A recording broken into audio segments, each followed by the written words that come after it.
Kokkariki's Leaf Surf. A short story by PJ Leonard. Part 6. Kokkariki sat in his own cave, nibbling on a seed and clawing the dirt around him with his other hand.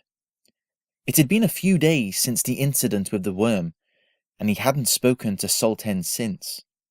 He hadn't eaten a critter either, though he noticed the food the Earth Kids were carrying into their holes was becoming less and less green and more, well, other colours. Kokkariki shuddered and looked at his handful of seeds. They were nowhere near the size of the ones he'd had when he first arrived. I'm going to have to try and eat a critter soon. I'll have no choice. He buried his remaining meal and stood up. I need some fresh air. He climbed the central pillar of the cave, looking at all the holes dotted around the walls as he spiraled upwards. It was utterly silent, except for the occasional crunch of a leaf and a cough. He'd enjoyed the peace and quiet before, how everyone minded their own business instead of having to do everything together all the time. The longer he lived down here, though, the less he liked it. It was difficult to meet people and make friends. At least those big group meals up in the tree made it easy to meet others. Why can't we do it down here and now and then sometimes, like once every full moon? He stepped out of the twisting tunnel and on to the surface. It was a misty morning.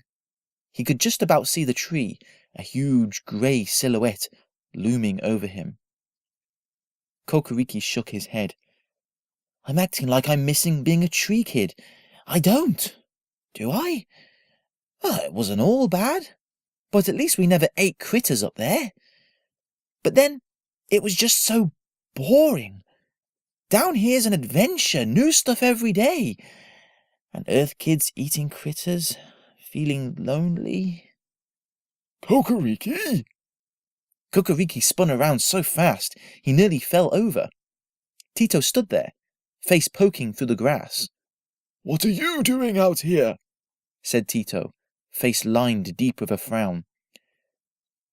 I needed some fresh air, said Kokkariki, looking down at his feet.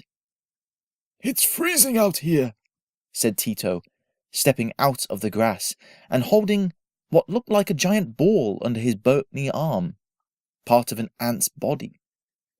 Kokkariki winced, but forced himself not to look away. If you keep leaving the cave so much, you'll never develop the bright eyes, said Tito, his own eyes glowing slightly through the mist. You do want to have bright eyes, don't you? Kokkariki looked down again, kicking at the tiny stones around his feet. With a thump, he heard Tito lay down the ant body part and walk towards him. Dear youngling, you are troubled, said Tito. Come, speak. Tell me, what bothers you? It was as though a piece of bark had been peeled off and a load of thick tree sap had come oozing out. Kokkariki explained everything about how he was feeling to the Earth Kid leader. Tito smiled and nodded, listening patiently while Kokkariki talked. I don't know what to do, said Kokkariki. I don't feel like I fit in anywhere. I guess that's my fault. I'm the one that wanted to find adventure. I guess adventure and happiness aren't the same thing. Tito fixed him with a hard stare. Then, to Kokkariki's surprise, he threw his head back and laughed. Oh, my boy, you remind me of me when I was your age, he said through his fits of laughter. I said all those things to myself and more while I was still up in that tree. Kokkariki looked up at the tree, then back to the wrinkled old Earth Kid. But you're happy now, aren't you? Said Kokkariki, waving his hand at the surrounding forest of grass. You said it yourself. You made a good life here, for you and the others. Tito sat on the ant body part and looked around. I did, yes, said Tito, though he was frowning as he spoke. But you make it sound so easy. Do you know how many times I wanted to give up? To just climb back up the tree and crawl into the hole with my old brothers and sisters? Many, many times, young Kokkariki. Or even now, when I've been down here so long the tree itself has changed shape, I still think about the life I left behind. I do miss it. The soft fur of the leaves, the cool breeze, the view. The regret never completely goes away. Then, why did you stay here? Said Kokkariki, now almost whispering. If you miss it so much, why didn't you go back? Because I still wouldn't be happy, said Tito. And you know that now too, don't you? There is so much that is good about life on the surface, just like up in the tree. But there's also things that aren't so good. You probably thought life up in the tree was boring, like me, right? Kokkariki noticed his mouth was hanging open. He shut it and nodded. And even now, there are some things about life down here that I don't completely like, said Tito. He looked around, then leaned in closer. I'll let you in on a secret, Kokkariki. I don't like eating critters either. Kokkariki nearly fell over. You don't? But how? Tito picked up the ant's body part again. You and I are a certain kind of creature, Kokkariki, said Tito. We look for adventure, the new stuff. The trouble is, new stuff is always spread around and mixed with not-so-good stuff. We wish we could just get all of the good stuff in our life together in one place and be happy. But it's not that easy. You said it yourself. Happiness is not the same as adventure. Then what is it? Said Kokkariki, feeling suddenly exhausted. Why look for new stuff if all it does is make you sad? Tito laid a hand on Kokkariki's shoulder. Because if you stop, you really will be sad. That's why you are sad now, youngling. That's why you must keep adventuring. Because adventures are the search for a new happy. Tito stepped back, and Kokkariki blinked in the bright sunlight. The mist had disappeared, revealing a clear blue sky. I won't make the same mistake my elders made and tell you to stay, said Tito, turning and walking towards the cave entrance. You know what to do. And with that, Tito clambered down into the cave. Kokkariki looked around him, from the big one's nest to the tree to the massive walls surrounding it. The search for a new happy. Of course. Kokkariki ran into the cave after Tito, his feet feeling so light he felt as though he could fly. As he ran down the spiral staircase 2 steps at a time, he built the plan in his head. Moments later, Kokkariki was climbing out of the cave again, having said his farewells to Sultan and with a piece of dead worm under his arm. He fought down the urge to throw up every time he looked at it, but he held it with a firm grip. I need this to work. He laid down the piece of worm and looked around at the surrounding grass. Too long, too thick. Aha!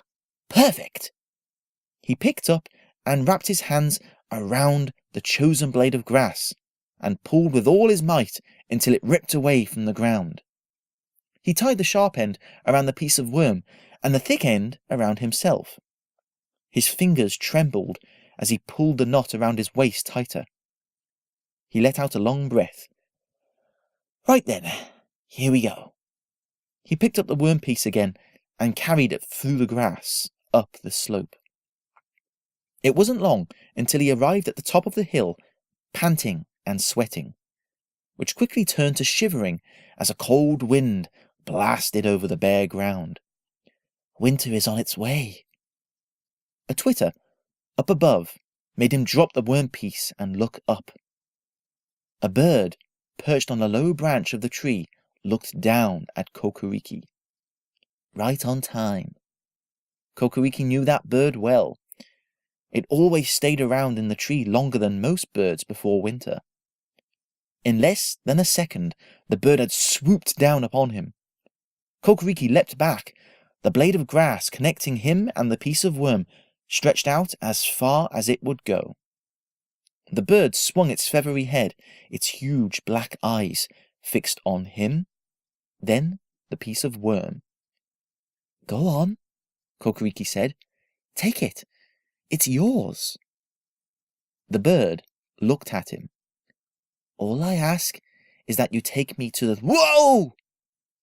Kokkariki's legs were pulled out from underneath him as the bird snapped up the worm in its beak and shot into the sky. Kokkariki couldn't breathe enough to scream as everything around him spun and spun some more, the surface and the sky flipping around faster and faster. Kokkariki clenched his eyes shut, gripping onto the knot around his waist. Please, don't break!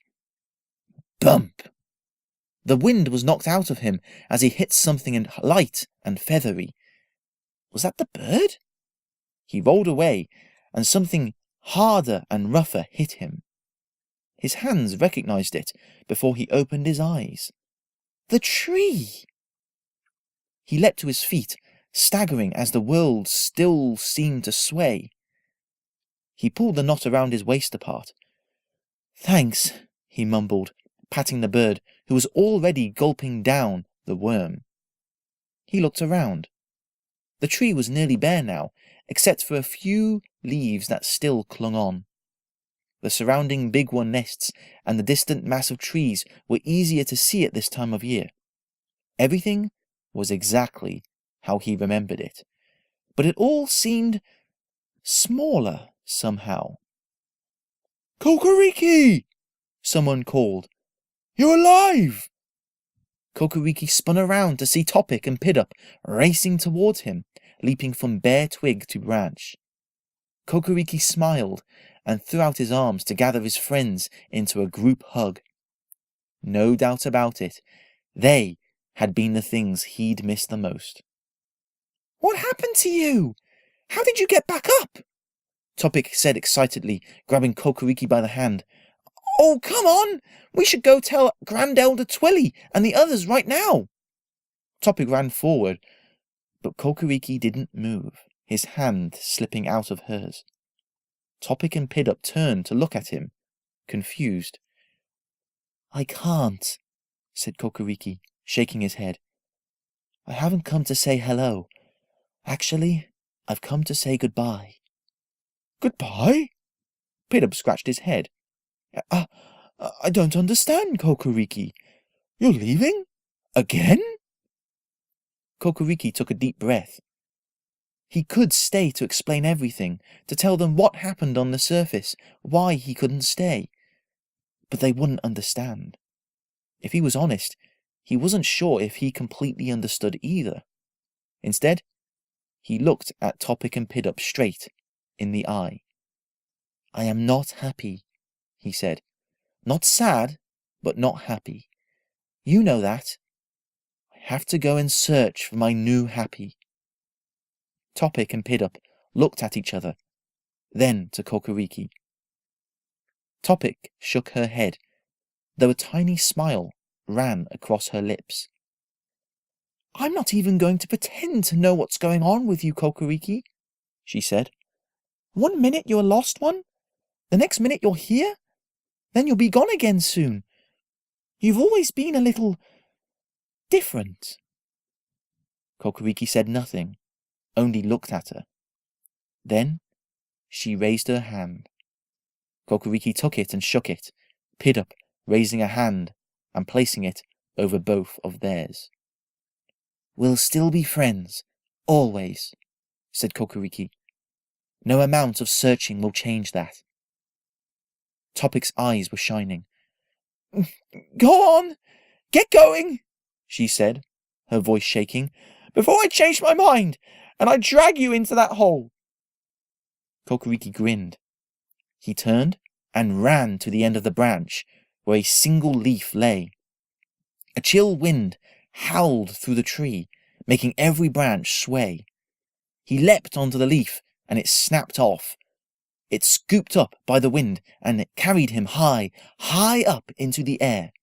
He whooped as he leaf surfed away from the tree, away from the surface, and away from the big one's nest, all shrinking away below him. It all seemed so small. He looked across to see the world stretching out before him. If he thought the surface had been huge, it was nothing compared to what he saw up here. The world was truly endless, the land stretching out in every direction as far as he could see. He spun on the leaf as it caught the wind, making him change direction slightly.